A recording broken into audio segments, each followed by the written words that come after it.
আমার যুবক ভাইয়েরা, টাকার সম্পদের উপরে আমার কোনো লোভ নাই। সারা রাত আমার নির্যাতন করছে ও মা, আমার শরীরের কাপড় খুলে রেখে দিছে, আমি উলঙ্গ।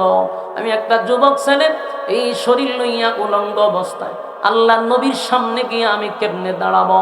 মা, আমার একটু ছোট্ট কাপড়ের টুকরা দেন না। কোন রকম লজ্জা স্থানটা দেখে আমি আল্লাহর নবীর সামনে গিয়া দাঁড়াইতে চাই। নবীর সুন্দর চেহারাটা যদি একটা নজর আমি দেখতে পারি, আমার জিন্দেগির আর কোনো দুঃখ থাকবে না। আব্দুল্লাহর মা সন্তানের কথায় ছোট্ট একটা কাপড়ের টুকরা দিল, এটা দিয়া কোন রকম লজ্জাস্থানটা ডাকছে, পুরাটা ডাকতে পারে নাই। এই লজ্জাস্থানটা ডেকে আব্দুল্লাহ নবীর উদ্দেশ্যে রওনা দিল। মসজিদে নববীর দ্বার প্রান্তে চলে গেছে। গভীর রাত, অন্যদিকে হইল ঠান্ডা। এই পরিমাণ ঠান্ডা ছিল, শরীরে কোনো কাপড় নাই, আঘাতের চিহ্ন, রক্তাক্ত শরীর নিয়ে নবীর হুজুরার সামনে দাঁড়ায় আছে। আল্লাহ নবী হুজুরার ভিতরে এই সাহাবী নবীরে ডাক দেয় না গো, নবীরও ডাক দেয় না।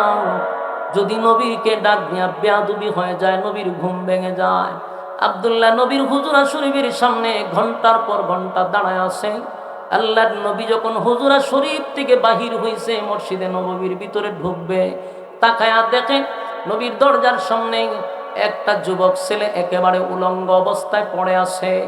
আল্লাহর নবী বলেন, কে এই গভীর রজনীতে আমার দরজার সামনে উলঙ্গ অবস্থায় কে তুমি পড়ে আছো? তোমার পরিচয় কি, বাড়ি কই, কোথায় তোমার ঠিকানা? ওই ছেলে ডাক দেয়া, হুজুর আপনি বুঝি আমার চিনতে পারেন নাই? কিছুদিন আগে আপনার কাছে আসছিলাম গো নবী, আপনি তো আমার নাম রেখে দিলেন আব্দুল্লাহ।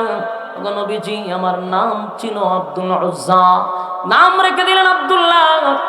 সেদিন থেকে আপনার কাছে আসা যাওয়া করি গো নবী, আজকে দিয়ে আমার আপনি চিনতে পারলেন না। আল্লাহ নবী বলেন, আব্দুল্লাহ রে, আমি তোমারে সব সময় দেখছি খুব সেজে গুজে আসতাম, ভালো দামি দামি কাপড় পরিধান করতাম। শুনলাম তুমি অনেক বড় লোক, তোমার বাবা অনেক বড় লোক ছিল, তোমার চাচাও বড় লোক, কিন্তু আজকে তাকায়া দেখে শরীরের মধ্যে কোনো কাপড় নাই, আবার আঘাতের চিহ্ন, শরীরে রক্ত। ঘটনা কি? বলে, আমার কোনো অপরাধ নাই, আমি চুরিও করি নাই, দুর্নীতি করি নাই, চাঁদাবাজি টেন্ডারবাজিও করি নাই, কারো হক নষ্ট করি নাই, কারো উপর জুলুম করি নাই।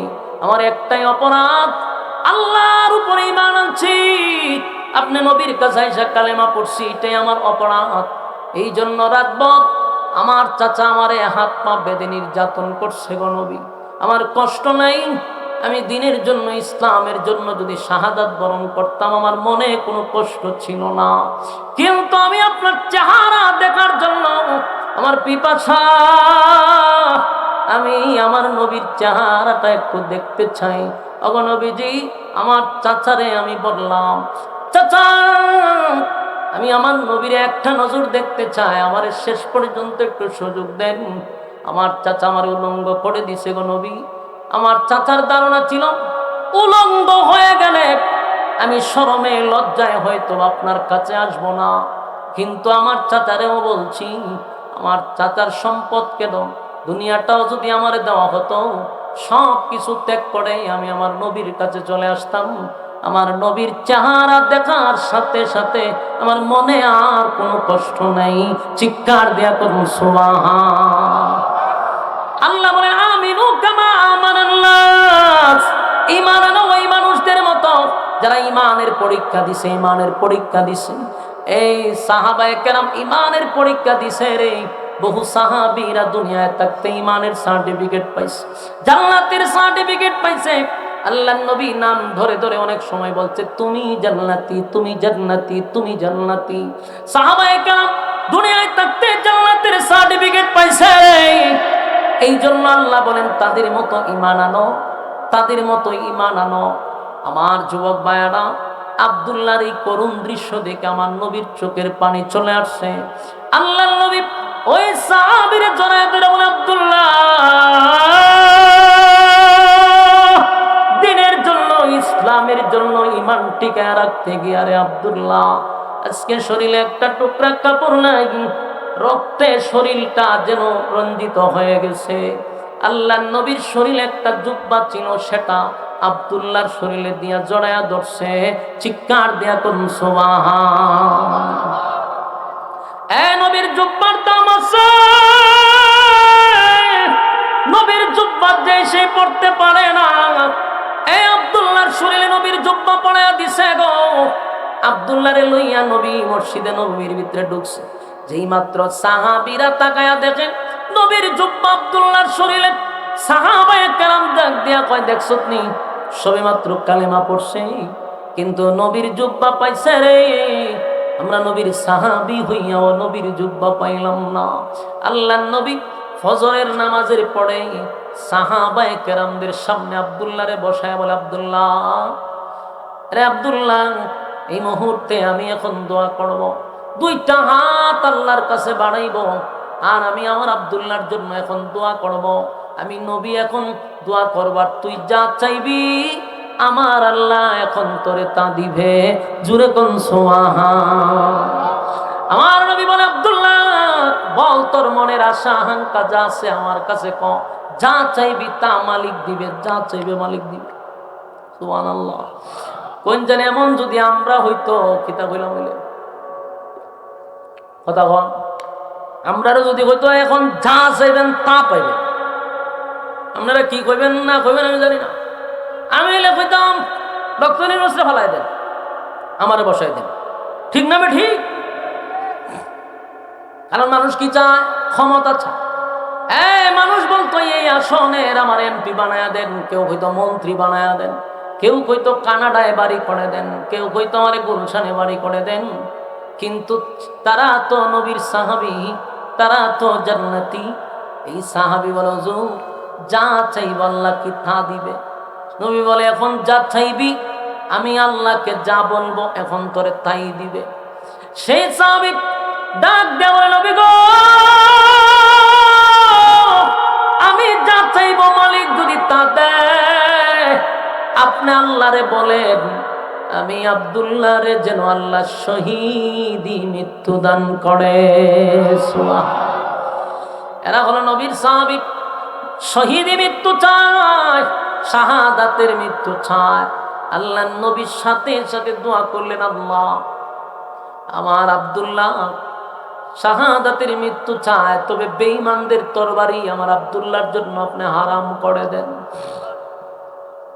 আল্লাহ নবী যখন এই কথা বলল, আব্দুল্লাহ কয়, হুজুর আমি সেই শহীদি মৃত্যু, আর আপনি কোন বেঈমানের তরবারি আমার জন্য হারাম।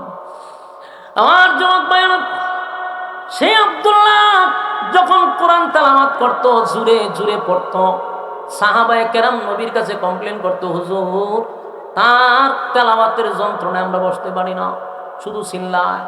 আল্লাহ নবী সাহাবীদেরকে বলে, সাহাবীরা রে, তারে তোমরা বাধা দিও না, সে জুরে জুরে পড়তে থাকো, তারে বাধা দিও না। তার কলিজার ভিতরে কত যন্ত্রণা আমি নবী জানি, কত যন্ত্রণা নিয়ে আসছে। মা চাললো, বাবা চাললো, সম্পদ চাললো, সারা রাত নির্যাতনের শিকার হইল, উলঙ্গ অবস্থায় আমার দরবারে আসছে। আমার আব্দুল্লাহরে তোরা বাধা দিস না, কোরআন যদি পড়তে চায় জুরে জুরে পড়ো, কোনো কাজে আব্দুল্লাহরে বাধা দিবি না। সে আব্দুল্লাহ একদিন যুদ্ধের ময়দানে রওনা দিল। রাস্তার মধ্যে আব্দুল্লাহ জ্বরে আক্রান্ত হইয়া দুনিয়ার থেকে বিদায় হয়ে গেছে। আল্লাহ নবীর কাছে খবর আসছে, হুজুর আব্দুল্লাহ দুনিয়ার থেকে বিদায় হয়ে গেছে। আমার নবী বলেন, সাহাবীরা রে, আমার আব্দুল্লাহকে আমার আল্লাহ শাহাদাতের মর্যাদা দান করছে। তবে সাহাবীরা আব্দুল্লাহর জানাজা আমি নবী পড়াবো, আমি নবী আব্দুল্লাহর জানাজা পড়াবো। জানাজার আয়োজন হয়ে গেল, নবী নিজে আব্দুল্লাহর জানাজা পড়াইল। জানাজা পড়ানোর পরই শেষ নয়, আল্লাহর হাবিব আব্দুল্লাহর লাশের পিছনে হেঁটে হেঁটে কবরে গেছে। কবরে গিয়া নবীজি কবরে লাইমা গেছে। লাইমা কয়, সাহাবীরা রে, আমার আব্দুল্লাহর লাশ আমার কাছে দে। নবীজি নিজের হাতে আব্দুল্লাহর লাশটা জড়ায়া ধরছে, দইরা উপরের দিকে তুলে বলে, মালিক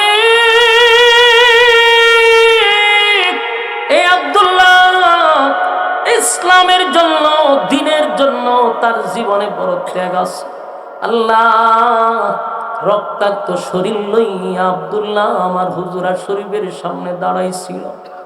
একেবারে উলঙ্গ একটা যুবক ছেলে কতটা নির্যাতনের শিকার হইয়া আসছে।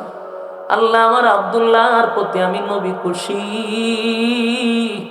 আল্লাহ, আপনিও আমার আব্দুল্লাহর প্রতি রাজি আর খুশি হয়ে যান। সুবহানাল্লাহ। এই দৃশ্য দেখার পরে সাহাবায়ে কেরামরা কান্না শুরু করছে।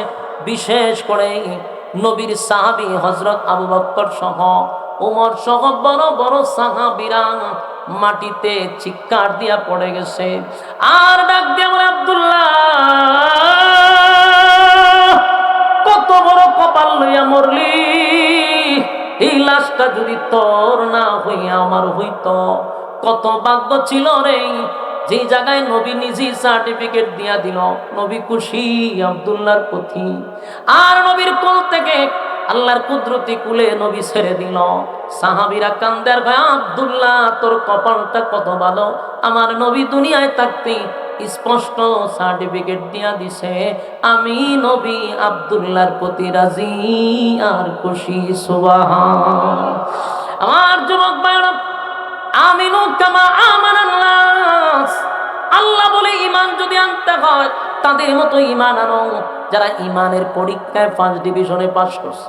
আরে আমরা যে দাবি করি ঈমানদার, এই ঈমান লইয়া কবরে গেলে আমরা কোনোদিন জান্নাতের ঘ্রাণও পাবো না। তাই ঈমান দাবির বেলায় নয়, ঈমান কাজের বেলায়। ঠিক না বেঠিক? ঈমান হবে কাজের বেলায়। এক নাম্বার হলো ঈমান। ঈমানটা হতে হবে নির্ভেজাল, অথেন্টিক ঈমান লইয়া কবরে যাইতে হবে। দুই নাম্বার হলো ওয়ামিলুস সালিহাত, নেক আমল, নেক আমল, নেক আমল, নেক আমল। আজকের এই মাহফিলটাতে আপনারা বসছেন, এই যে আপনারা বসে আছেন, যারা বসতে পারে নাই, দুনো গ্রুপ কি কোনোদিন সমান হতে পারে? কথা হয় না। আজকে নেক আমল আপনার কাছে মূল্যায়ন নাই, একটা নেকির গুরুত্ব হয়তো আপনার কাছে নাই। দুনিয়ায় থাকতে কেউ নেকির গুরুত্ব বোঝে না, কিন্তু আল্লাহর নবী বলেন, হাসরের মাঠে এই একটা নেকির জন্য মানুষ মার কাছে যাবে, মার কাছ থেকে একটা নেকি পাবে না। বাবার কাছে যাবে, বাবা একটা নেকি দিবে না। স্ত্রীর কাছে যাবে, স্ত্রী একটা নেকি দিবে না। সেদিন মানুষ আফসোস করে বলবে, হায় আফসোস, একটা নেকির জন্য আজকে মার কাছে গেলাম গো, মা একটা নেকি দিল না। সেদিন কেউ কারো হবে না, কেউ কারো হবে না। আল্লাহ বলেন, ইয়াউমা ইয়াফিরুল মারউ মিন আখিহি ওয়া উম্মিহি ওয়া আবিহি ওয়া সাহিবাতিহি ওয়া বানি। মা তার সন্তানের পরিচয় দিবে না, বাবা সন্তানের পরিচয় দিবে না, শুধু একটা নেকির কারণে। আজকে যারা এই প্যান্ডেলের ভিতরে বসতে আপনার মন চাইল না, হাসরের মাঠে মানুষগুলি কুশার যেইভাবে চাবায়া খায়, গেন্ডারি যেইভাবে চাবাইয়া খায়, মানুষ তার হাতগুলি কামড়াবে আর বলবে, হায় আফসোস, কত নেকি করার সুযোগ ছিল রে, ইচ্ছাকৃত ভাবে নেকি অর্জন করলাম না, সময় থাকতে সময়ের মূল্যায়ন করলাম না। আফসোস করবে আর চিৎকার দিবে। বলুন, সেদিনের আফসোসের কি কোনো কাজ হবে? কথা হয় না।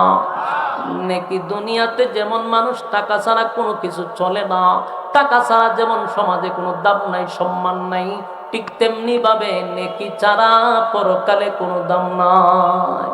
নেকির বড় দাম গো। মার কাছে গেলেও মা নেকি দিবে না, বাবার কাছে গেলেও বাবা নেকি দিবে না। আজকে এই সমাজে মার জন্য সময় দিলেন, বাবার জন্য সময় দিলেন, বন্ধুর জন্য সময় দিলেন, স্ত্রীর জন্য সময় দিলেন, আপনার সন্তানের জন্য সময় দিলেন, বন্ধু বান্ধবের সময় দিলেন, অথচ আল্লাহ বলেন, সময়ের মালিক কিন্তু আমি। ওয়াল আসর, সময়ের কসম, ইন্নাল ইনসানা লাফি খুসর। আল্লাহ বলেন, সময়ের কসম, সময়ের কসম, নিশ্চয়ই তোরা ক্ষতিগ্রস্ত। যেই সময়ের মালিক ছিল আল্লাহ, সেই সময় দিলেন বন্ধুরে, সেই সময় দিলেন মারে, বাবারে, স্ত্রীরে।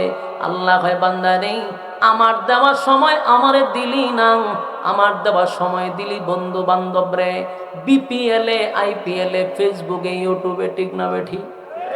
আল্লাহ বলেন সেই সময়ের মালিক আমি, আমার দেওয়ার সময় আমারে দিলি না। বান্দা শুন, হাসরের মাঠে কেউ কাউরে একটা নেকি নিয়ে সাহায্য করবে না। একটা বান্দা একটা নেকির জন্য আটকা পড়ে যাবে, অনেক সময় পাল্লা সমান সমান হয়ে যাবে। একটা নেকিও বেশি না, একটা গুনাহও বেশি না। এই মুহূর্তে শুধু একটা নেকির দরকার। একটা নেকি থাকলে চিরস্থায়ী বান্দা জান্নাতি হয়ে যাবে। আমার যুবক ভাইরা, সেদিন বোঝা যাবে একটা নেকির কত দাম, কত দাম, কত দাম। এই জন্য আপনাদের হাতে পায়ে ধরে বলি, এই যে সামনে আসতেছে রমজান মাস, বর্তমানে চলতেছে শাবান মাস, এই মাসটা দোয়া কবুলের মাস। আল্লাহর নবী তো আগের থেকেই দোয়া করে, আল্লাহুম্মা বারিক লানা ফি রজব ওয়া শাবান ওয়া বাল্লিগনা রমাদান।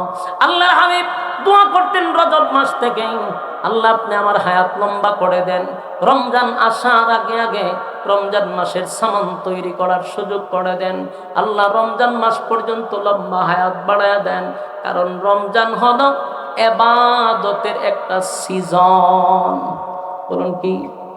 হ্যাঁ, ইবাদতের সিজন। প্রত্যেকটা মানুষের যেমন ব্যবসার ক্ষেত্রে সিজন আছে, ইমানদার বান্দা বান্দির জন্য ইবাদতের একটা সিজন আছে। রমজান মাসে 1 রাকাত নামাজ পড়লে হয় 70 রাকাতের সওয়াব। সুবহানাল্লাহ। এই সিজন আসতেছে, তাই যারা অরিজিনালি ইমানদার সেই মাসটার জন্য দোয়া করতে দেখ, আল্লাহ হায়াত বাড়ায়া দেন, রমজান পর্যন্ত বাড়ায়া দেন। আল্লাহ রমজান মাসের ইবাদত করার সামর্থ্য দান করেন। আমার যুবক ভাইরা, নেকির মাস আসতেছে, একটা নেকি কিয়ামতের ময়দানে কেউ কাউরে দিবে না। তাই আমরা সিদ্ধান্ত নিব, রমজান আসার আগে আগে এই যে শাবান মাস চলতেছে, এখন থেকে রোজা রাখা আর আমরা একটা প্র্যাকটিস করা শুরু করব। এখন থেকে জীবনের সব গুনার উপরে আমরা লজ্জিত হব।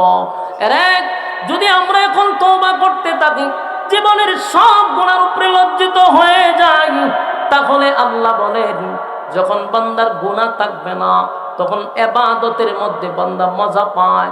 গুনাহ না থাকলে ইবাদতের প্রতি তার আগ্রহ তৈরি হয়। গুনাহ লইয়া যখন রমজান পর্যন্ত যাবেন, তখন আর ইবাদতে মজা পাবেন না। তাই জীবনের সব গুনার উপরে আমরা লজ্জিত হইয়া রমজান আসার আগে আগে রমজানের প্রস্তুতি নিতে রাজি আছি। আমার যুবক ভাইয়েরা, গভীর রজনীতে তাহাজ্জুদের সময়, নুজুলে রহমতের সময়, আমরা ঠান্ডা পানি দিয়া যদি কেউ ওযু করে, আল্লাহর কুদরতি পায়ের সামনে দাঁড়াইয়া তামাম জিন্দেগির গুনার বুঝার উপরে লজ্জিত হইয়া আমরা যদি চোখের পানিগুলো ছেড়ে দিয়া আল্লাহর দরবারে তওবা করি, আল্লাহ জিন্দেগির সব গুনার উপরে লজ্জিত, আর কোনোদিন এমন অপরাধ আমাদের দ্বারায় হবে না, যা করছি শয়তানের ওয়াসওয়াসায় করছি, আল্লাহ শয়তানের চক্রান্ত করে করছি। ও তুমি যদি আমাদেরকে মাফ না করো, বলো না কার দরবার যাব? আমরা তো দুনিয়াতে কেউ ফিরাইয়া দিলে আরেকজনের কাছে যাওয়া যায়। আল্লাহ আমাদের তো আর কোনো মালিক নাই, আমাদের কোনো প্রভু নাই। আপনি যদি ফিরাইয়া দেন, বলেন না কার দরজায় গিয়া দাঁড়াবো? এইভাবে যদি তাম জিন্দেগির গুনার উপরে লজ্জিত হইয়া এক ফোঁটা চোখের পানি কেউ ছেড়ে দেয়, আল্লাহ বলেন ফেরেশতারা রে, আমার বান্দা বান্দির চোখের পানি আমি বরদাস্ত করতে পারি না। কোনো বান্দা বান্দি যদি চোখের পানি ছেড়ে দেয় তার গুনার উপরে লজ্জিত হইয়া, আল্লাহ কয় চোখের পানি নাকের ডগায় আসার আগে আগে আমিও বান্দাকে ঘোষণা দিয়া দিই, বান্দারে আমি তোর জীবনের সব গুনাহ মাফ করে দিলাম। এই রমজান আসার আগে আগে আমরা প্রস্তুত কারা কারা আছি? দুইটা হাত তুল্লা দেখায়া দেই। লিল্লাহে তাকবীর, লিল্লাহে তাকবীর। এই কথাগুলির উপরে বলনে ওয়ালা শুনলেওয়ালা উভয়কে আল্লাহ সহি সহি আমল করার তৌফিক দান করুক। সকলে বলে আমিন। রমজান মাস আসতেছে, আল্লাহ তাআলা আমাদের সমস্ত শয়তানের চক্রান্ত থেকে হেফাজত করুক। আমরা যেন জীবনের সব গুনাহ মাফ করাইতে পারি। রমজান পেয়েও যার জীবনের গুনাহ মাফ করাইতে পারলো না, তার মতো হতভাগা কেউ নাই। কথা কি বুঝতেছেন? এই জন্য আমরা প্রস্তুতি নিব, রমজান আসার আগে আগেই সব প্রস্তুতি নিয়ে রাখবো, আমরা যেন এই ইবাদতের সিজনটা কাজে লাগাইতে পারি। রাজি আছেন ইনশাআল্লাহ? আল্লাহ তাআলা কবুল করুক। বিশেষ করে আপনাদের এই যুব সমাজ কর্তৃক প্রায় 15 বছর ধরে মাহফিলটা চলতেছে ধারাবাহিক। বাংলাদেশের উল্লেখযোগ্য উলামায়ে কেরামদেরকে আপনাদের সামনে হাজির করা হয়। এই যুবকরা যে অক্লান্ত পরিশ্রম করে সুন্দর একটা আয়োজন করে, তাদের জন্য দোয়া করার দরকার আছে না নাই? এই মাহফিলটা প্রত্যেক বছর হইতো আমরা চাই, এবং এই মাহফিলটাকে উসিলা করে এলাকাবাসীকে আল্লাহ নাজাতের ফয়সালা করে দেব। সকলে বলে আমিন। আমিও আপনাদের কাছে দোয়া চাই, এই শাবান মাসে দোয়া কবুলের সময় আমার জন্য আপনারা দোয়া করবেন। আমার একটা প্রতিষ্ঠান আছে, স্রোতের বিপরীতে গিয়ে এই প্রতিষ্ঠানটা করা হয়েছে, একটু দোয়া করবেন আল্লাহ তাআলা যেন এই প্রতিষ্ঠানের সুফল দেখাইয়া তারপরে দুনিয়ার থেকে বিদায় করে। দোয়া করবেন না? দোয়া করেন আল্লাহ তাআলা যেন এই প্রতিষ্ঠানের সমস্ত জরুরত গাইবে খাজানাত থেকে পুরা করে দেয়। আমিন। সবার জন্য দোয়া করি। ভালোই যদি না বাসতো তাহলে ফ্যান্ডেলের বাহিরে রাখতো, ভালোবাসে বিদায় ফ্যান্ডেলের ভিতরে রাখছে, ঠিক না? আরেকটা কথা, প্রত্যেকটা মানুষের সাথে শয়তান থাকে, এটা জানেননি? আমার লগেও আছে। এরপর আমরা হুজুর যে বলেছে হুজুরের সাথেও আছে। এক কথা, শয়তান প্রত্যেকটা মানুষের সাথে আছে, এর মৃত্যু পর্যন্ত এর দায়িত্ব হইলো আপনার সাথে থাকা। কিন্তু এই সমস্ত মজলিসগুলাতে শয়তান বসতে পারে না। নাজালাত আলাইহিমুস সাকিনা, এই সমস্ত মজলিসের উপর থেকে সাকিনা রহমত নাজিল হয়, যার জন্য এখানে শয়তান বসতে পারে না। তাহলে এতগুলা মানুষের কাদের শয়তান গেল কোথায়? প্রশ্ন আছে না নাই? আপনার সাথে আমার সাথে সবার সাথে শয়তান আছে, তাহলে এখনই শয়তানগুলা গেল কোথায়? এরা কি আপনারা ছেড়ে চলে গেছে? না, যায় নাই, আছে। কিন্তু এরা এখানে বসতে না পারলেও ফ্যান্ডেলের বাহিরে ঠিকই দাঁড়ায় থাকতে পারবে। কি কইন আপনারা? তাহলে এতগুলা মানুষের শয়তান আছে কোথায়? ফ্যান্ডেলের বাহিরে। ওখান থেকে অনেক সময় আপনাকে রিমোটে কন্ট্রোল করবো, মানে ভিতরের অবস্থান তার কাছে, ওখান থেকে আপনাকে কন্ট্রোল করতে পারবে। অনেক সময় দেখবেন কন্ট্রোল করতে করতে এক দুজনে উড়ে এলা, যখনই আপনি উঠে যাবেন বুঝবেন যে মাশাআল্লাহ আপনারা ভোর করে নিচ্ছে। কি করছে? ভোর করি ফেলাইছে, শতানে ভোর করে নিচ্ছে। তো এটা আপনি বুঝবেন যে মাশাআল্লাহ আমি যেহেতু উঠে গেছি তা আমার ভোর করে ফেলাইছে। আর সবচেয়ে বিপদ হইলো যারা প্যান্ডেলের বাহিরে আছে। বিপদটা কেন? এমনিতে তার সাথে আসিল একটা, এখন এতগুলা মানুষের শয়তান তো প্যান্ডেলের বাহিরে, এখন যারা আটতেছে এরার উপরে 10-15টা করে গিয়ে ভর করছে। তো উনি মানুষগুলার স্বাভাবিক থাকতে পারে না। এমনিতেই একটা আসিল, এখন বইছে কটা? 15টা। এখন হে দেখবেন আর স্থির নাই, ওখানে কতক্ষণ দাঁড়ায়, ওখানে কতক্ষণ দাঁড়ায়, দুগানে একবার যায় একবার এখানে আসে, মানে হের ভিতরে কোনো শান্তি নাই। কারণ সে তো নিজের মধ্যে নাই, এখন হেরে কন্ট্রোলে নিয়ে নিচ্ছে শয়তানে, কারণ হেরে দিয়ে সব কিছু করাইতে সম্ভব। এই জন্য আমাদের জন্য এই জায়গাটা হলো নিরাপদ, প্যান্ডেলের বাহিরটা আমাদের জন্য নিরাপদ না। এই জন্য যুবক ভাইদেরকে বলবো, আপনার খাদে আসিল একটা, এখন বসে 15টা, তখন আপনি কিন্তু স্বাভাবিক না। এই জন্য আমরা শয়তানের এই চক্রান্ত থেকে যেন আল্লাহ আমাকে হেফাজত করে। আমি বিভিন্ন সময় আপনার ভিতরে ওয়াসওয়াসা দিতে পারে যে হুজুরে খালি বয়ান শুরু করছে, দুইটা টান দিয়ে আয় বড়, যারা টানার অভ্যাস এরারে আপনার ভিতরে এটা বুঝাইব, আয় তো বুঝালেবেন যে ধরে লিছে আমাদের, তখন নিরিবিলি বসে থাকবেন, শয়তান ব্যর্থ হবে, আপনি সফল হবেন। রাজি আছেননি? আর যারা বসছেন মোনাজাত পর্যন্ত থাকবেন, এরকম নিয়ত আছে না আপনারা? বলো জোর, আমরা একবারে মোনাজাত পর্যন্ত তাহার একটা নিয়ত করে লিছি, আমরা এই মর্মে ওয়াদাবদ্ধ হইয়া সবাই একটু হাত তুলে দেন যে দিকে। এটা কি অন্তর থেকে তুলে লিছেন? একেবারে ফাক্কা নিয়ত মোনাজাত পর্যন্ত ইনশাআল্লাহ, লড়া সরা নাই। আতলামায় মাশাআল্লাহ, অনেকে আতলামায় ইনশাআল্লাহ হয়েছে। উদ্দেশ্য খারাপ, আল্লাহ এর উদ্দেশ্য ঠিক করে দেবো। আমি ভাই সাহেব, আপনারা এখানেও আমাদের আজকে আল্লামা নুরুল ইসলাম অলিপুরি সাহেব আসার কথা, তো ওনার মিস হয়েছে বলতে ওনারা টিকিট মিকেট সব কাটছে, কিন্তু ট্রেনের সমস্যা হওয়ার কারণে উনি আসতে পারে নাই। তো বহুত বড় এক নিয়ামত আমরা হারাইছি, ঠিক না? ওই ট্রেনের ইঞ্জিল বলে নষ্ট হয়ে গেছে, এটাও ইঞ্জিল নষ্ট হয়েছে না, আমরা কপাল খারাপ। ওনার মতো এমন একজন মুনাজির আজম যার বয়ান থেকে আমরা মাহরুম হয়েছি, আল্লাহ তাআলা ওনার হায়াতে আমলে বরকত দান করুক, আমিন। এরপর আপনাদের এখানে বাংলাদেশের উল্লেখযোগ্য উলামায়ে কেরাম বয়ান করছে। কিছুক্ষণ আগে আল্লামা ফরিদউদ্দিন আল মোবারক সাহেব, খুব প্রবীণ একজন আলেম ওয়াইজ, উনি আপনাদের সামনে কথা বলেছেন। আমি হবিগঞ্জ থেকে আসছি, এদের জুতার সমান যোগ্যতা নাই। আপনারা উলামায়ে কেরাম এখানে অনেকেই বসছেন, তো আমি মনে করেন এদের মাঝখান দিয়ে একটু দোয়া নিতে পারছি। এখন মুনাজাত পর্যন্ত আপনারা থাকলে আমি কিছু কথা বলতে চাই, আল্লাহ তৌফিক দান করুক, সকলে বলেন আমিন। আমি আপনাদের সামনে সূরা কাহফের শেষ অংশ তেলাওয়াত করছি। কমিটির পক্ষ থেকে একটা আবদার করা হয়েছে, এই জন্যই আমি আয়াতটা পড়ছি। তো আমি যে আয়াতগুলো তেলাওয়াত করছি, আল্লাহ রাব্বুল আলামিন এই আয়াতের মধ্যে আমাদেরকে একটা সুসংবাদ দিছে এবং দুইটা শর্ত দিছে। শর্ত দুইটা, সুসংবাদ একটা। বলুন শর্ত কয়টা? সুসংবাদ। মনোযোগ দিয়া যদি শুনেন আশা করি কিছু বুঝে আসবে। তো এখানে শর্ত হইল দুইটা আর সুসংবাদ একটা। আমরা আগে সুসংবাদটা শুনি, তাহলে শর্তের প্রতি আমাদের আগ্রহ তৈরি হবে। আল্লাহ বলেন, কানাত লাহুম জান্নাতুল ফিরদাউসি নুজুলা। সুসংবাদটা হইল জান্নাত আছে 8টা, এটা আমরা জানি। 8টা জান্নাতের মধ্যে সর্বোচ্চ ভিআইপি জান্নাতের নাম হলো জান্নাতুল, সর্বোচ্চ ভিআইপি জান্নাত। আল্লাহ আমাদেরকে জান্নাত দিবে, কোনো নরমাল জান্নাতের কথা বলে নাই।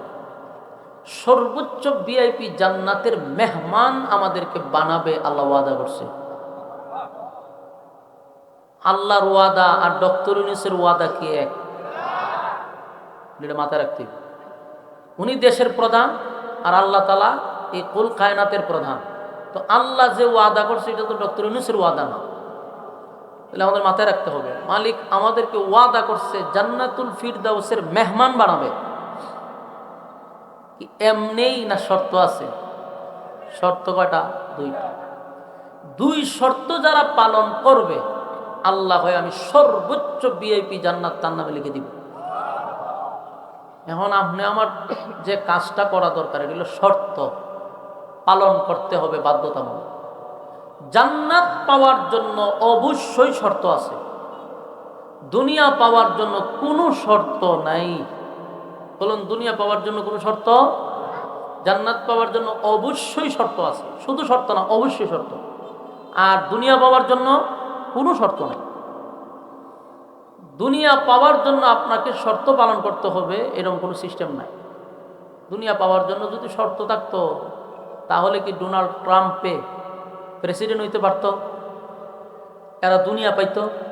ইলন মাস্ক দুনিয়া পাইতো? এরা তো আল্লাহ মানে না। দুনিয়া আল্লাহকে মানলেও দেয়, দুনিয়া আল্লাহকে না মানলেও দেয়। দুনিয়া আস্তিকরাও দেয়, দুনিয়া নাস্তিকরাও দেয়। দুনিয়ার জন্য কোনো শর্ত নেই, যে কেউ আল্লাহ দুনিয়া দেয়। কিন্তু জান্নাত পাইতে গেলে আপনাকে অবশ্যই শর্ত পালন করতে হবে। এখন আসুন শর্তটা কি? আল্লাহ বলেন ইন্নাল্লাযীনা আমানু, 1 নম্বর শর্ত। 2 নম্বর হলো ওয়া আমিলুস সালিহাত, 2 নম্বর শর্ত। 1 নম্বর শর্তটা হইল তোমরা ঈমান আনতে হবে। কার উপরে? প্রথম শর্ত হইল ঈমান। 2 নম্বর শর্ত হইল ওয়া আমিলুস সালিহাত, তোমরা নেক আমল করতে হবে। তাহলে ঈমান এবং নেক আমল, এই হলো 2 শর্ত। এই 2 শর্ত পালন করলে কানাত লাহুম জান্নাতুল ফিরদাউসি নুজুলা।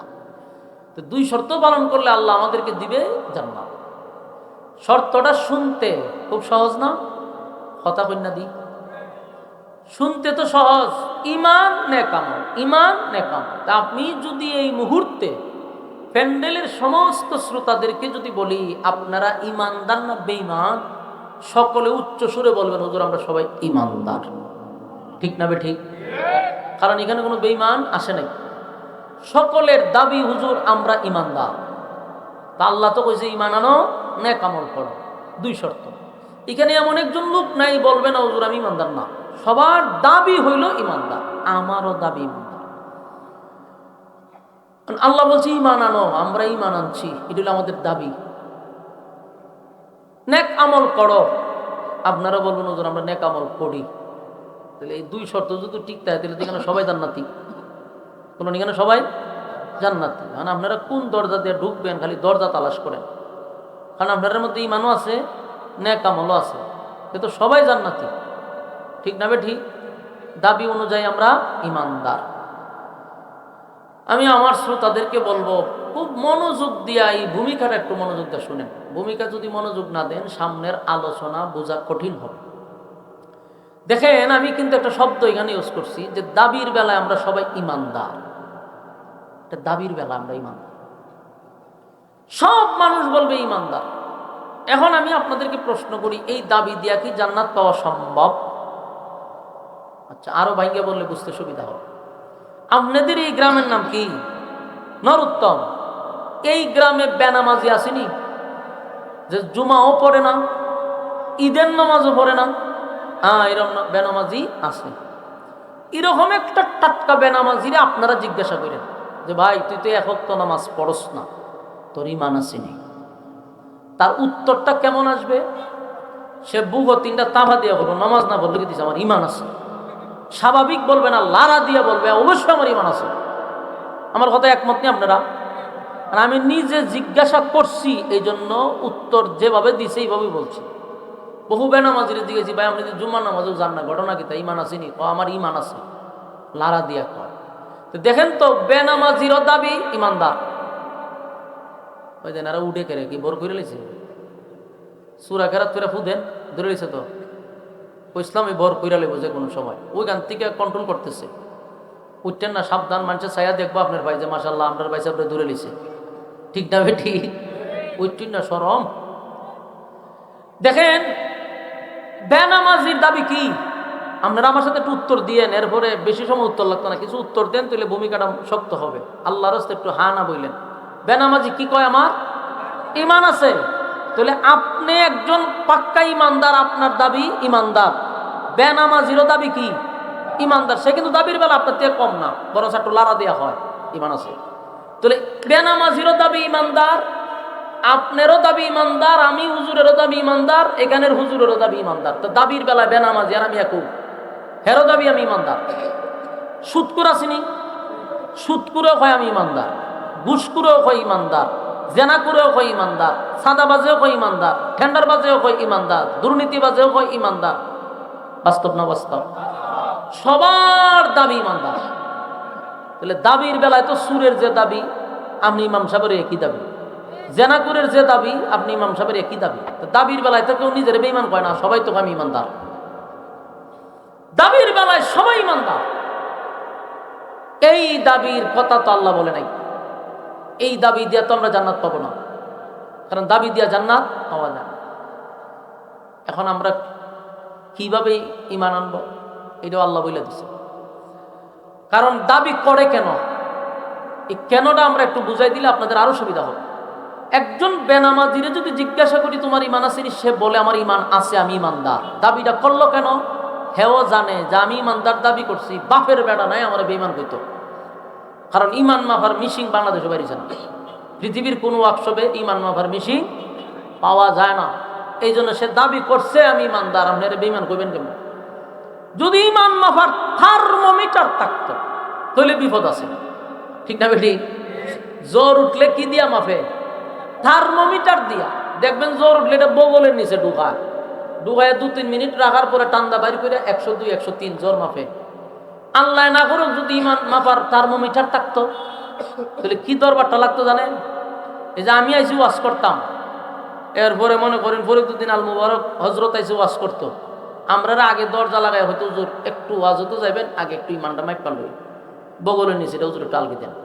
তা আগে নিয়ে ইমান চেক আপ করতো, তো বগলের নিচে আলগি দিয়ে সেটা এবার কতক্ষণ দইটা টান্দা বাইর করে দেখতো যে ইমানের পয়েন্ট একবারে 0। তখন কমিটিরা বইয়া পরামর্শ করতো, না হুজুরের স্টেজে তুলন যেত না, লক্ষণ খুব খারাপ, হুজুর বাড়ি যেন গেল, কারণ আপনার ইমানের পয়েন্ট কম। এখন ইমাম সাহেবরে পরীক্ষা করলো, মসজিদের ইমাম সাহেবরে ঢুকাইতে গেল, তখন কি করতো? থার্মোমিটার দিয়ে পরীক্ষা করতে ইমান আসেন। ফির সাহেব এসে মুরিদ করতে কইতো, হুজুর আমরা সবাই মুরিদ, আগে আপনি বগলে নিচে আলকে দেন। ফির সাহেবের বগলে নিচে ঢুকাই দিত থার্মোমিটার, ঠান্ডা বাইর করে দেখতো যে ইমান লাল বাতি চলে, আর মুরিদ হইবনি। বাংলাদেশের কোনো নেতা বলতে পারতো না যে আমার চরিত্র ফুলের চেয়ে পবিত্র। যেই মাত্র হাত লড়াইতো এমনি থার্মোমিটার ঢুকাই দিত, ঢুকাইয়া স্টেজ মাইট পালাইতো, মাইট পা দেখতো লাল বাতি জ্বলতেছে। তখন হয়তো ইজাত নেতারে আমরা বুর্দি মধুরের কথা, তোর তো ইমানের লাল বাতি জ্বলে বেটা, সবুজ বাতি নাই, স্টেজ দিয়ে তারা লামাই দিত, ঠিক না বে ঠিক? তখন আর এই সাবাবাজি করতে পারতো না যে আমার চরিত্র ফুলের চেয়ে পবিত্র। চিন্তা করছেন, এটা ফুলের চেয়ে বলে তার পবিত্র চরিত্র। তো এই থার্মোমিটার না থাকার কারণে সমাজের সব শ্রেণীর মানুষের দাবি হইল আমি ইমানদার। এখন আল্লাহ কি কয়? আল্লাহ বলতেছেন যে এই দাবির বেলায় ইমান লইয়া কবরে আসলে জান্নাতুল ফিরদাউস পাওয়া যাবে না। তাহলে ইমান আমরা কিভাবে আনবো, কার মতো আনবো? এই কথাটা আল্লাহ আমার কোরআনে বলে দিছে। আমার কথা, কার মতো আপনি ইমান আনবেন, ইমানটা কেমন হবে আল্লাহ বলে দিছে। আমিনু কামা আমানান নাস, আল্লাহ বলেন আমিনু কামা আমানান নাস, তোমরা ইমান আনো ওই মানুষদের মতো। ওই মানুষ কারা? যারা ইমানের পরীক্ষায় ফার্স্ট ডিভিশনে পাস করছে, তোমরা তাদের মতো ইমান আনো। তার মানে দাবির বেলা ইমান নয়, ইমান আনো ওই মানুষদের মতো যারা ইমানের পরীক্ষায় উত্তীর্ণ হয়েছে। কারণ আমিনু কামা আমানান নাসের ব্যাখ্যা আব্দুল্লাহ বিন তামের হতে পারে, উনিও ইমানের পরীক্ষা দিছে। আমিনু কামা আমানান নাসের ব্যাখ্যা ফেরাউনের বউ আসিয়াও হতে পারে, উনিও ইমানের পরীক্ষা দিছে। আমিনু কামা আমানান নাসের ব্যাখ্যা সাহাবায়ে কেরাম, তারাও ইমানের পরীক্ষা দিছে। কথা বুঝুননি? তাহলে ইমান আনতে হবে তাদের মতো। তারা কারা? যারা ইমানের পরীক্ষা ফাঁস করছে। দাবির বেলায় ইমান নয়। ইমান হলো একটা অ্যাকাউন্ট। বলুন, ইমান হলো একটা অ্যাকাউন্ট। আপনার যদি অ্যাকাউন্ট থাকে তাহলে টাকা জমা হবে। এখন ব্যাংকে গিয়া যদি এখন বলে আমার 1 লাখ টাকা জমা নেন, ব্যাংক ম্যানেজার আপনাকে বলবে অ্যাকাউন্ট নাম্বার বলেন। যদি এখন বলে আমার অ্যাকাউন্ট নাম্বার নেই, বলে টাকা কই জমা রাখতাম, বলে যেখানে মনে চাই এখানে জমা করে দেন। আপনার কি সুস্থ করবে না পাগল হইব? আমি অ্যাকাউন্টে নেবে টাকাটা জমা দিব কোন? তো আগে যদি অ্যাকাউন্ট থাকে তাহলে টাকা জমা হবে। ইমান যদি থাকে নামাজ জমা হবে, ইমান থাকলে রোজা জমা হবে, ইমান থাকলে আপনার সমস্ত নেক আমল জমা হবে। আপনার ইমান নাই তো আপনি নামাজ পড়বেন, জমা হইব কোথায়? একজন হিন্দু লোক, একজন খ্রিস্টান, একজন বুদ্ধ যদি নামাজ পড়ে জমা হইব নি? তার কি নাই? অ্যাকাউন্ট নাই, আসল জিনিস ইমান নাই। তাহলে হ্যাঁ, নামাজ পড়লে কোনো কাজে আসবে না। ঠিক মুসলমানের মধ্যে আমাদের সর্বপ্রথম যে হাতিয়ার, এটা হলো ইমান। বলুন এটা কি? আমিনু কামা আমানান নাস। আল্লাহ রাব্বুল আমিন বলেন ঈমান আনো ওই মানুষদের মতো। ওই মানুষ কারা? যারা ঈমানের পরীক্ষা দিছে। আমিনু কামা আমানান নাস, ওই মানুষদের মতো ঈমান আনো। ওই মানুষ কারা? আব্দুল্লাহ বিন তামের হতে পারে। ওই মানুষ এমনকি ফেরাউনের বউ আসিয়াও হতে পারে। যদিও ফেরাউনের বউ ছিল, যদিও একজন বেঈমানের বউ ছিল, কিন্তু ইমানের পরীক্ষায় আসিয়া ফার্স্ট ডিভিশনে পাস করছে। আমিনু কামা আমানান নাস, ঈমান আনো ওই মানুষদের মতো যারা ইমানের পরীক্ষা দিছে। আসিয়া একটা জান্নাতি মহিলা, ইমানের পরীক্ষায় উনি পাস করছে। আমাদের উপরও ইমানের পরীক্ষা আসবে, এতে কোনো সন্দেহ নাই। এই ইমানের পরীক্ষা হবে গো। ইমানের পরীক্ষা ছাড়া আমার আল্লাহ কাউরে কবরে নিবে না। যদি আপনি দাবি করেন আমি ইমানদার, তাহলে অবশ্যই আপনার ইমানি পরীক্ষা হবে। পরীক্ষা ছাড়া কোনো মানুষ জান্নাতে যাইতে পারবে না। পরীক্ষায় যদি না থাকতো তাহলে আমরা আল্লাহ দুনিয়ায় পাঠাইল কেন? আমাদের আব্বা ছিল জান্নাতে, আম্মা ছিল জান্নাতে। আদম আলাইহিস সালাতু ওয়াস সালাম আমাদের আব্বা, হাওয়া আলাইহিস সালাতু ওয়াস সালাম আমাদের আম্মা। দুজন কোথায় ছিল? জান্নাতের ভিতরে ছিল রে, জান্নাতের ভিতরে ছিল। তাদের ঘরে যদি আমরা জন্মগ্রহণ করতাম তাহলে জন্মসূত্রে আমরা জান্নাতি হয়ে যেতাম। পচা গান্দা এই দুনিয়ায় আল্লাহ কেন পাঠাইল? জান্নাতে থাকলেই তো আমরা জন্মসূত্রে জান্নাত পাইতাম। এত ফেতনা ফাসাদের যুগে আল্লাহ কেন পাঠাইল? ওই উদ্দেশ্য একটাই, পরীক্ষা। কথা হয় নাকি? পরীক্ষা ছাড়া মালিক, পরীক্ষায় ফাঁস ফেলের মাধ্যমে জান্নাত এবং জাহান্নাম। আল্লাহ বলে, বান্দা দুনিয়া নামক এই পরীক্ষার হলে আমি পাঠাইছি শুধু একটা পরীক্ষা দেওয়ার। আপনি আমি যেমন কলেজ, ভার্সিটি, মাদ্রাসায় যারাই যে সেক্টরে পড়ছি, প্রত্যেকের কিন্তু একটা পরীক্ষা ছিল। পরীক্ষার মাধ্যমে ফাঁস এবং ফেল। সময় দেয় 3 ঘন্টা। আল্লাহ বলেন, এই দুনিয়া নামক পরীক্ষার হলে আমিও সময় খুব স্বল্প দিচ্ছি, অল্প সময়ের ভিতরে পাঠাইলাম, সেখানে তুমি পরীক্ষা দাও। দুনিয়া নামক জায়গায় পরীক্ষা চলবে, কিন্তু রেজাল্ট দুনিয়ায় হবে না। এটার রেজাল্ট আউট হবে পরকালে। বলুন, পরীক্ষা কোথায়? দুনিয়ায়। পরীক্ষা কোথায়? রেজাল্ট পরকালে। আমার যুবক ভাইয়েরা, পরীক্ষা আল্লাহ দুনিয়ায় নিবে, আর রেজাল্টটা আউট হবে পরকালে। এটা হলো পরীক্ষার হল। দুনিয়াটা কিসের হল? পরীক্ষার হল হওয়ার কারণে আমাদের একটা স্বাধীনতা আছে। কেউ যদি গভীর রজনীতে তাহাজ্জুদের নামাজে দাঁড়ায়, কোনো ফেরেশতা কি তার পায়ে ধরে রাখে যে উঠতে পারবি না? গভীর রজনীতে যদি কেউ জানা বেবিচারের জন্য উঠে, তারে কি ফেরেশতা ধরে রাখে? জানা করার জন্য স্বাধীনতা, আবার তাহাজ্জুদ নামাজ পড়ার জন্য স্বাধীনতা। কারণ দুটোটাই পরীক্ষা, ফাঁস এবং ফেল। এই জন্য দেখবেন আমরা কেউ আজ মাহফিলে বৈশা বয়ান শুনতেছে, কেউ রাস্তাঘাটে হাঁটা চলা করতেছে, কাউরে কোনো ভাবে আসমান থেকে বাধা দেওয়া হয় কেন? পরীক্ষা। এখানে যারা বসছেন, জোর করে আপনাদেরকে কেউ বসায় নেই। প্যান্ডেলের বাহিরে যারা আড্ডা মারার উদ্দেশ্য হলো তোমার পরীক্ষা চলতেছে, রেজাল্ট আউট হবে পরকালে, তাই আমি তোমাকে বান্দা স্বাধীনতা দিছি। মনে করবা না অনর্থক দুনিয়ায় আমি পাঠাইছি, বেহুদা পাঠাইছি, নিষ্প্রয়োজনে পাঠাইছি না। আফাহাসিবতুম আন্নামা খালাকনাকুম আবাসা ওয়া আন্নাকুম ইলাইনা লা তুরজাউন। আমি আল্লাহ অনর্থক বানাই নাই, অকারণে বানাই নাই। কেন বানাইলাম? ওয়ামা খালাকতুল জিন্না ওয়াল ইনসা ইল্লা লিয়াবুদুন। মানব এবং দানব দুইটা জাতিকে আমি বানাইছি শুধুমাত্র কেবলমাত্র আমার গোলামির জন্য। আমার গোলামি যদি না করাও, তাহলে শুন, রেজাল্ট তো আউট হবে পরকালে। সেদিন তোদের জন্য জাহান্নাম পেতে বসা থাকবে। ইন্না জাহান্নামা কানাত মিরসাদা, নিশ্চয়ই জাহান্নাম তোমাদের জন্য উত পেতে বসা। লিত্তাগিনা মাআবা, সীমা লঙ্ঘন যারা করছে তাদের জন্য জাহান্নাম।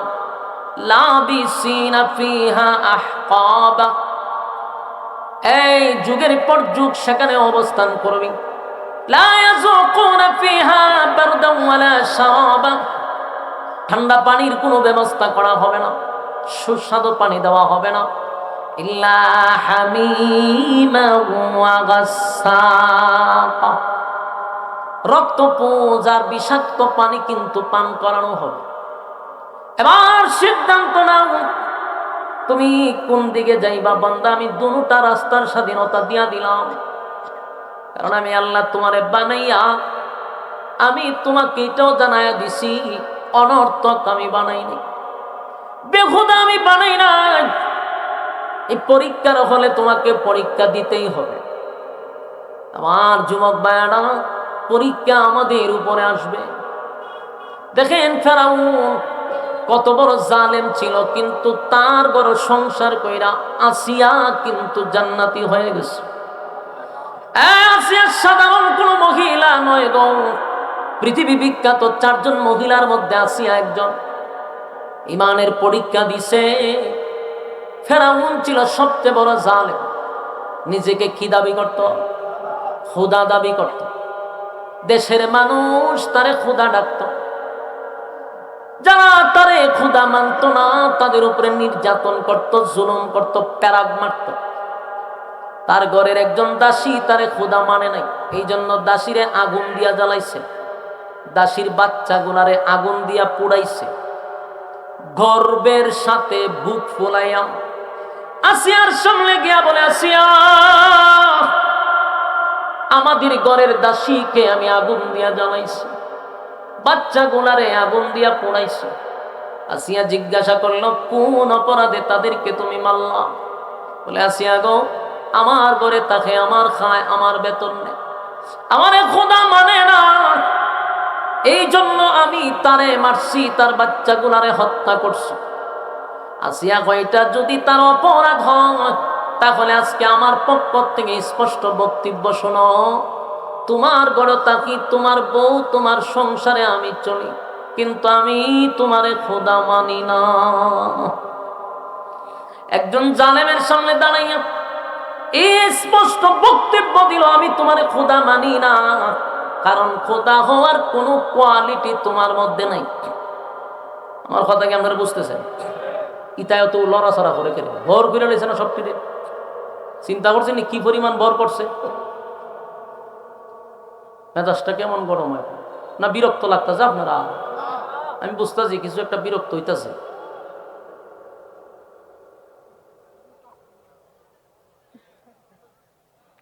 আমার যুবক ভাই, কথাগুলো একটু দিলের কান লাগায়া শুনেন। ইমানের পরীক্ষা আমাদের আসবে, এতে কোনো সন্দেহ নেই। বিপদ আসবে, মুসিবত আসবে, এরপরেও আমাদেরকে ইমানের উপরে অটল থাকতে হবে। এটাই হলো আমাদের সবচেয়ে বড় হাতিয়ার। রব্বে কারীম বলেন, জান্নাত যদি পেতে হয় তাহলে দুইটা শর্ত, ঈমান আর নেক আমল। দেখেন, একজন মহিলা জালেমের সামনে দাঁড়াইয়া বলে, ঈমান যে তোর উপরে মানুষ আনত, তুই তো একটা জালেম, খোদা হওয়ার কোনো কোয়ালিটি নেই, নিজেরে তুই খোদা দাবি করস। যিনি রব হবেন তার কি কোনো জন্ম আছে? রবের মৃত্যু আছে? রবের জন্ম নাই গো, রবের মৃত্যু নাই। যিনি রব হয় সে জন্ম দেয় না, জন্ম নেয় না। আল্লাহ বলেন, লাম ইয়ালিদ ওয়া লাম ইউলাদ, আমি আল্লাহ কারো কাছ থেকে জন্ম দেই না, আমি আল্লাহ কাউরে জন্ম দেই না। ওয়ালাম ইয়াকুল লাহু কুফুয়ান আহাদ, আমার সমতুল্য আর কেউ নাই। তাহলে জন্ম দেয় না, জন্ম নেয় না। ফেরাউন নিজে বাচ্চা কাচ্চা জন্ম দিছস এবং জন্ম নিছস, আমার মালিকের ঘুম নাই, আমার মালিকের কোন তন্দ্রাও নাই। আল্লাহ ঘুমায়নি, কথা কই না? লা তাখুযুহু সিনাতুন ওয়ালা নাওম।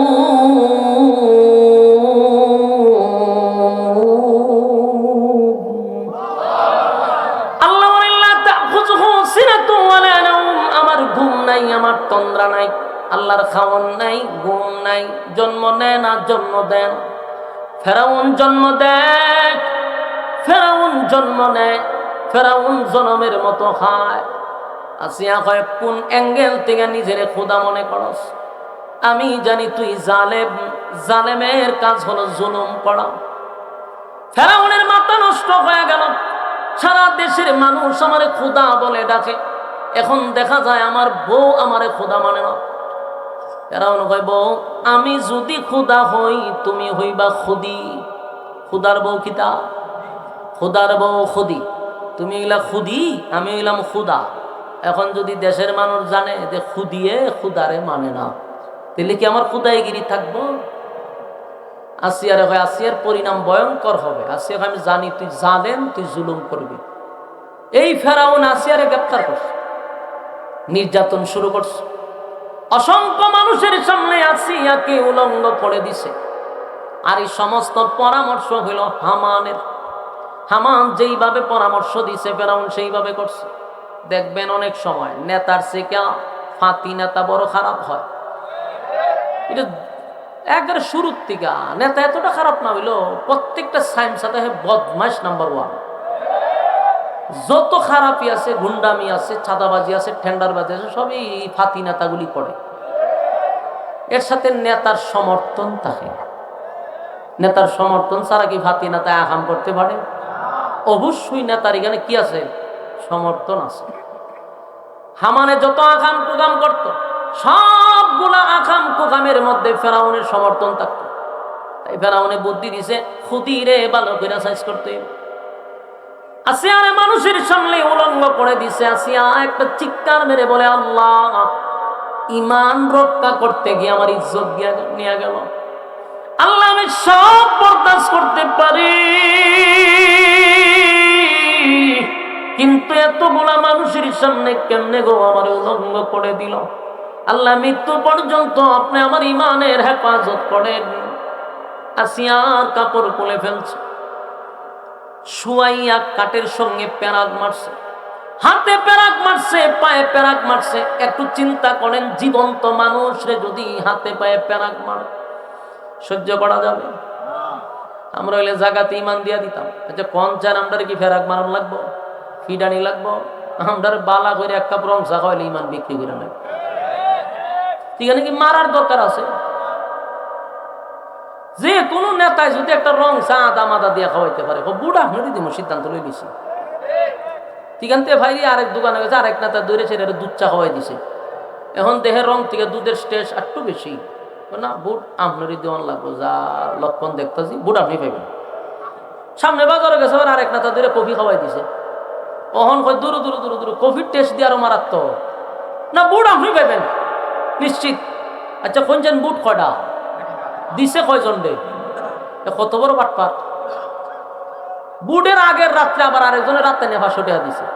ওহন চাও শেষ, দুধও শেষ, কফিও শেষ। অহন কয় না, 500 টাকা নোট দিছেন, বুট তো আপনি পাইবেন। এই হলো আমাদের চরিত্র আর আমাদের ইমান। ঠিক না? ঠিক। এই জন্য আল্লাহ বলেন, আমিনু কামা আমানান নাস, ইমান আনো এই মানুষদের মতো যারা ইমানের পরীক্ষা দিছে, ইমানের পরীক্ষায় পাস করছে। আসিয়ার হাতে প্যারাক, পায়ে প্যারাক, শরীরের চামড়া তুলে ফেলা হচ্ছে। এরপর আসিয়া আল্লাহর উপরে ঈমান আনছে, একত্ববাদী খোদার উপরে ঈমান আনছে। জীবন চলে যায়, কিন্তু আসিয়া ঈমান দেয় না। আল্লাহ এদের মতো ঈমান আনো। ফেরাউন চামড়া পর্যন্ত তুলে বলাইছে। একটা পর্যায়ে ফেরাউন বড় একটা পাথর লইয়া আসিয়ারে মারার জন্য আসছে। আসিয়া আইসা দেখে রে মুস্কি মুস্কি হাসতে ছিল আসমানের দিকে তাকাইয়া। ফেরাউন আশ্চর্য হয়ে গেছে। একটা মানুষের হাতে প্যারাক, পায়ে প্যারাক, শরীরের চামড়া তুলে ফেলছে।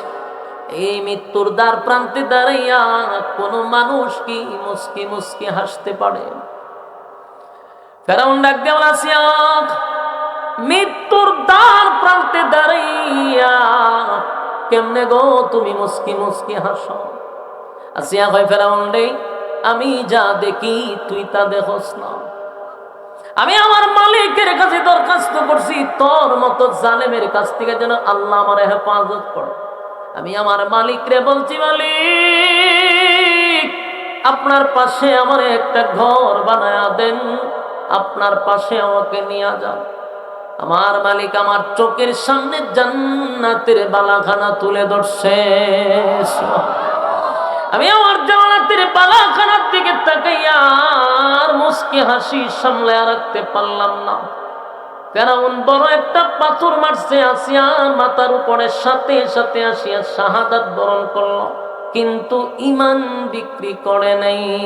সুবহানাল্লাহ। আমিনু কামা আমানান নাস। এই জন্য আল্লাহ বলেন, ঈমান আনো ওই মানুষদের মতো যারা ঈমানের পরীক্ষায় পাস করছে। কথা কি বুঝতে চাই? আমাদের ঈমান বড় দুর্বল। যুবক ভাইরা, দুনিয়ার সব কিছুর সাথে আপোষ চলে, কিন্তু ঈমানের ক্ষেত্রে কোনো আপোষ, এটা কি মাথায় আছে? কসম খোদার, দুনিয়ার সব কিছুর ব্যাপারে আপোষ চলে, ঈমানের ক্ষেত্রে কোনো ছান নাই। আমার ঈমান বাঁচাইতে গিয়া যদি দল ছাড়তে হয়, আমি দল ছাড়ব। ঈমান রক্ষা করতে গিয়া যদি নেতা ছাড়তে হয়, নেতা ছাড়ব। ইমান রক্ষা করতে গিয়া যদি আমার ঘর ছাড়তে হয় আমি ঘর ছাড়ব, ইমান রক্ষা করতে গিয়া যদি আমার দুনিয়া ছাড়তে হয় রে আমি দুনিয়া ছাড়ব, কিন্তু ইমান আমি ছাড়তে পারবো না। কারণ যাররা পরিমাণ ইমান লইয়াও যদি আমি কবরে যাই, যাররা পরিমাণ, আল্লাহ কয় এই অল্প ইমানের কারণে কোনো এক সময় শাস্তি দেওয়ার পরে এই সামান্য ইমানের কারণে আমি তোরে জান্নাতে ঢুকাবো। সুবহানাল্লাহ। জান্নাতীরা যখন জান্নাতের ভিতরে যাবে, আল্লাহ কয় যখন বান্দাকে আমি জান্নাতুল ফিরদাউসের মেহমান বানাবো, খালিদিনা ফিহা লা ইয়াবগুনা আনহা হিওয়ালা, জান্নাতের ভিতরে যুগের পর যুগ অবস্থান করবে, আর কোনদিন জান্নাতীরা জান্নাত থেকে বাহির হবে না, জান্নাতীরা জান্নাত থেকে বাহির হবে না, আল্লাহ বাইর করবেও না। আল্লাহ কয় জান্নাতুল ফিরদাউস আমি দান করব, আর জান্নাতের ভিতরে যাওয়ার পরেই মানুষের সব আশা আকাঙ্ক্ষা পুরা হবে। দুনিয়া সবকিছু পুরা হওয়ার জায়গা না, কথা কি বুঝতেছেন? এক কসম খোদার, দুনিয়ায় সব আফসোস পুরা হয় না, হবে না। বিশ্বাস হয় আপনাদের? আচ্ছা কোন চাই? আমরা একটা জিনিস সব সময় চাই, এটা পাবো না, জানি পাবো না, কিন্তু প্রতিদিন চাই, প্রতিদিন আমিও জানি এটা পাইবো না। যেমন আমরা কেউ মরতে চাই না। আপনারা নীরবতা বোঝা যায়, আমি এটা নিজের থেকে হয়েছি। আপনারা কি জানেন না এটা? আমরা কি মরতে চাই? আপনারা চান না, আমিও তো মরতে চাই না। তো মরতে তো আমরা কেউ চাই না, কিন্তু এটাও জানি মরতে হবে। বলুন, মরতে চাই না কিন্তু মরতে, তাহলে আপনি যে মরতে চান না, এই আফসোস কি আপনার পুরা হবে? কথা কইন, পুরা হবে? কোনদিন এই চাহিদা পুরা হবে না। মরণ লাগবে, আপনার মরতে হবে, এটাই 100%। 2 নাম্বার হলো, আমরা কি কেউ বৃদ্ধ হইতে চাই? এখানে কেউ বুড়ো হইতে চায়? কেউ বুড়ো হইতে চায়? দাড়িটা যদি সাদা হয় তো এটারে খালা করে সেলুনে নিয়ে, ঠিক না বে ঠিক? কেন করে? বুড়া যাতে না দেখা যায়। তাহলে কেউ নিজে বুড়া হইতে চায় না, বৃদ্ধ হতে চায় না, বৃদ্ধ হওয়া লাগবে আপনাকে, ঠিক না বে ঠিক? মানুষের চাহিদা পুরা হবে না। খাটো মানুষ যে, এর সারা জীবন মৃত্যু পর্যন্ত খালি মনে একটু চাই যে আমি যদি 2টা ইঞ্চিলাম বইতাম। কথা এখন ঠিক? কালো মানুষ সব সময় না সামনে একটু সুন্দর যদি হইতাম, কোনোদিন হওয়া সম্ভব? কালো মানুষ সুন্দর হয়, খাটো মানুষ লম্বা হয়। আফসুস, দুনিয়া আফসুসের জায়গা, কিন্তু জান্নাতে কি থাকবে না? কথা হয় না। 1 নাম্বার হলো, জান্নাতীরা যখন জান্নাতের ভিতরে ডুববে, আল্লাহ কয় বান্দারে দুনিয়ায় তোর সবচেয়ে বড় আফসোস ছিল বেঁচে থাকা, তুই মরতে চাস নাই, কিন্তু তোর মরতে হয়েছে। জান্নাতের ভিতরে ঢোকার সাথে সাথে আর কেউ কোনোদিন মরবে না। জান্নাতের ভিতরে মরণ নাই গো, কেউ আর কোনোদিন মরবে না। জান্নাতের ভিতরে মরণ নাই, মরণ নাই, মরণ নাই। 2 নাম্বার হলো, পৃথিবীর কেউ চায় না বৃদ্ধ হতে, কেউ বৃদ্ধ হতে চায় না, কিন্তু আপনি আমার বৃদ্ধ হওয়া লাগবে।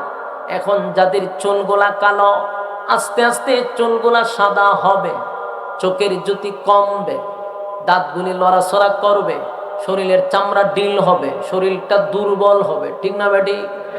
কেউ বৃদ্ধ হতে চায় না। আল্লাহ কয় জান্নাতে ঢোকার সাথে সাথে বয়স হবে 32। সুবহানাল্লাহ। এই বয়স আর কোনোদিন 33 হবে না। আমরা আফসোস পুরা হব। কালো মানুষ যতই দোয়া করে, এটা কি কোনোদিন সুন্দর হইব? যদি হয় হুজুর, বাংলাদেশের হুজুরদের প্রতি আমার তেমন কোনো আগ্রহ নাই, আমি মক্কা মদিনার ইমাম সাহেব রাইনা বারা কইরা 1 মাস দোয়া করাম আমি যেন সুন্দর হই, কবুল হইব? কোনোদিন সেই দোয়া কবুল হবে না। আর আল্লাহ বলেন জান্নাতের ভিতরে ঢোকার সাথে সাথে প্রত্যেকটা মানুষের চেহারা হবে ইউসুফ নবীর মতো সুন্দর। আফসোস পুরা হবে জান্নাত। 2 নাম্বার হলো, খাটো মানুষ লম্বা হতে চায়। যেমন আমার মনের মধ্যে, আমি যদি আর একটু লম্বা হইতাম, যারা আছে 5 ফুট, এরা হয় 6 ফুট হইতো, 6 ফুট হইলে 7 ফুট হওয়ার দরকার ছিল, তার মানে আরো লম্বা হইতে চায়, বডিটা ভালো হইতে চায়, ঠিক না? আল্লাহ হয় জান্নাতের ভিতরে প্রত্যেকটা জান্নাতীদের বডি হবে কমপক্ষে ৬০ হাত লম্বা। সুবহানাল্লাহ। যিনি আদম আলাইহিস সালাতু ওয়াস সালামের বডি আল্লাহ জান্নাতে দিবে, খুশি না বেজার? চেহারা দিবে ইউসুফ নবীর মতো, বডি দিবে দাউদ নবীর মতো। আর আরো আফসোস আছে রে, আরো আফসোস আছে, কণ্ঠের আফসোস আছে, ঠিক না বেটি? কণ্ঠের আফসোস, কণ্ঠ না থাকলে গানও টান দিলেও ভালো লাগে না। বউয়ের সামনে যদি কেউ গজল গায়, গান গায়, গলা বাড়ানো হলে বউ বলা ভাই না, হ্যাঁ বেমাইস্তা যা। তোর মনের মধ্যে একটা কষ্ট, কপালতা ভাগো, কপালের গরের কপাল, আমার কণ্ঠটা ভালো না। আল্লাহ ভাই আফসোস জান্নাতে থাকবে না, বউ তো থাকবে জান্নাতে অনেকগুলা, তো ওইখানে বইয়ে গানও টান দিবেন, কারণ কণ্ঠ থাকবে দাউদ নবীর মতো। সুবহানাল্লাহ। দাউদ আলাইহিস সালামের কণ্ঠ কেমন ছিল জানো? উড়ন্ত পাখি উনার তেলাওয়াত শুনা জায়গায় বসে যাইত, সমুদ্রের মাছ লাফাইতে থাকতো। সুবহানাল্লাহ। জান্নাতের ভিতরে প্রত্যেকটা জান্নাতীর কণ্ঠ হবে দাউদ নবীর মতো, চেহারা হবে ইউসুফ নবীর মতো, বডি হবে দাউদ আদম নবীর মতো। এবার চরিত্র ভালো দরকার আছে না নাই?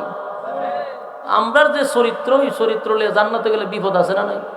বিশেষ করে বাঙালি যে চরিত্র, মাধ্যমা খুব খারাপ চরিত্র আমরা, ঠিক না বে ঠিক? এই চরিত্র জান্নাতে গেলে ইজ্জত থাকবো নি? মনে করেন আমরা বাঙালির একটা চরিত্র দিয়ে আল্লাহ জান্নাতে ঢুকা দিছে, দুর্ঘটনা করতে যাবো, আরেকজনের হুর ঠাইনা লইয়া ধর গালাগালি করবো, হ্যাঁ চরিত্র ভালো না তো। আল্লাহ এই চরিত্র দিয়ে জান্নাতে ঢুকাইতাম, তাহলে চরিত্র কার মতো হবে? আল্লাহ কোরআনে বলছেন, وَإِنَّكَ لَعَلَى خُلُقٍ عَظِيمٍ।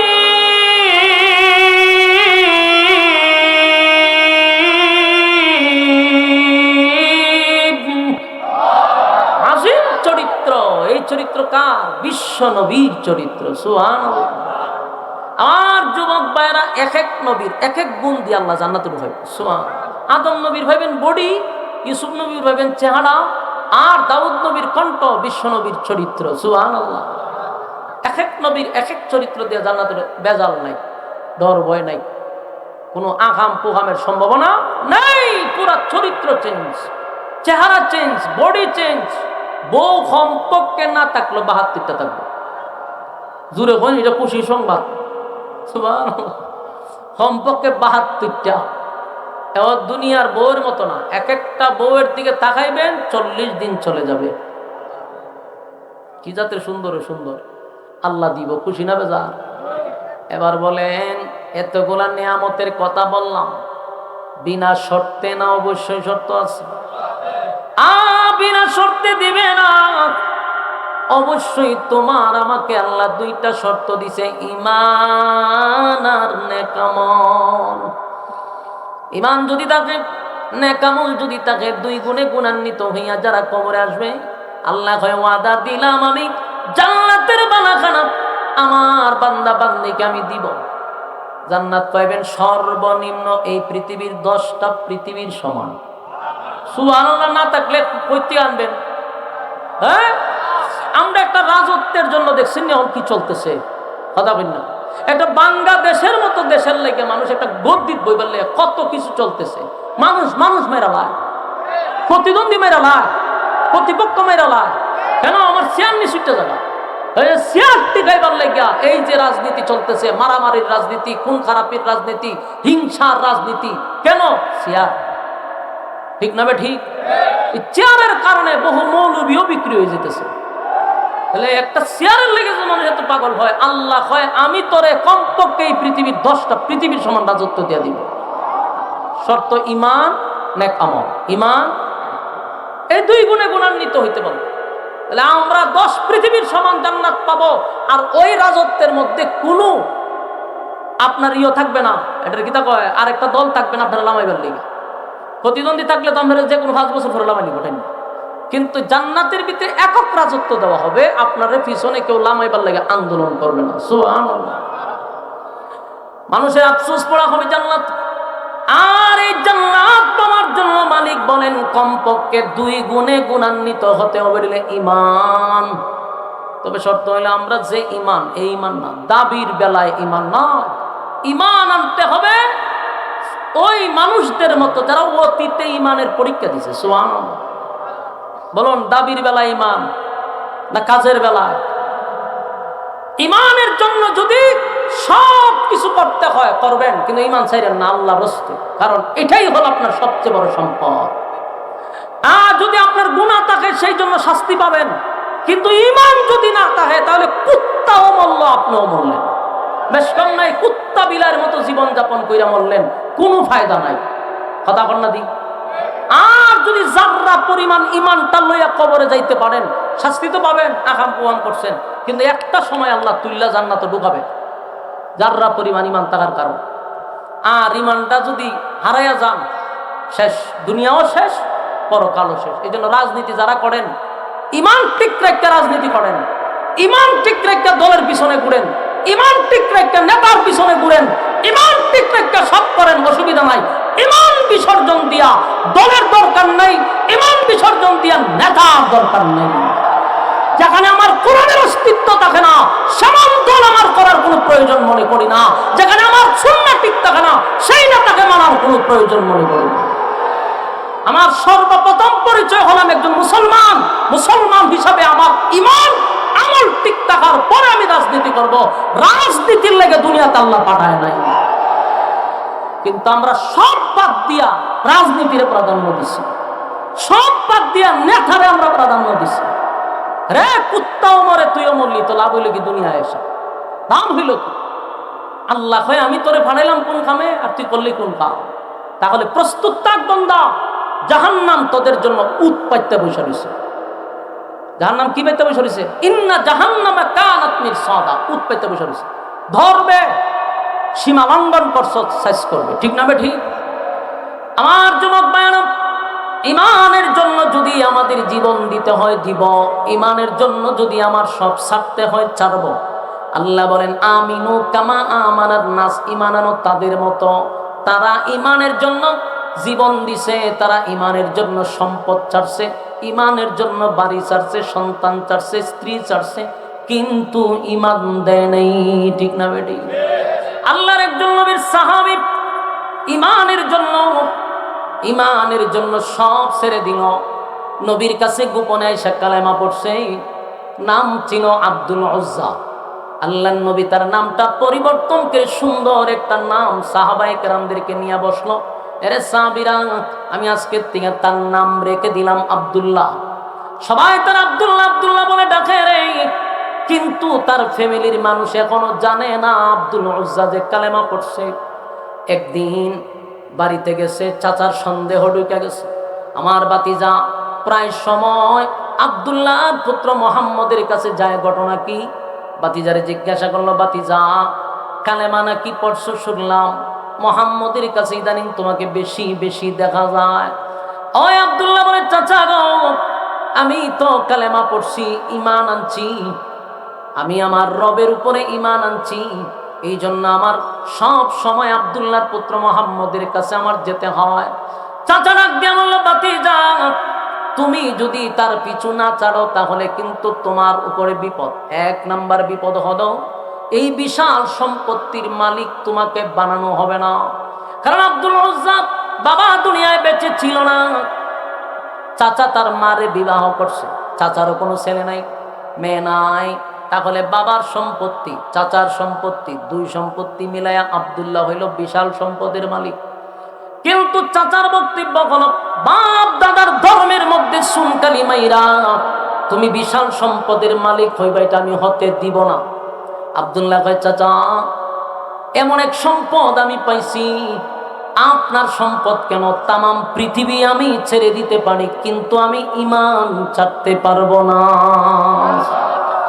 আমার যুবক ভাইরা, আমিনু কামা আমানান নাস, রব্বে কারীম কেন বলল তোমরা তাদের মতো ঈমান আনো?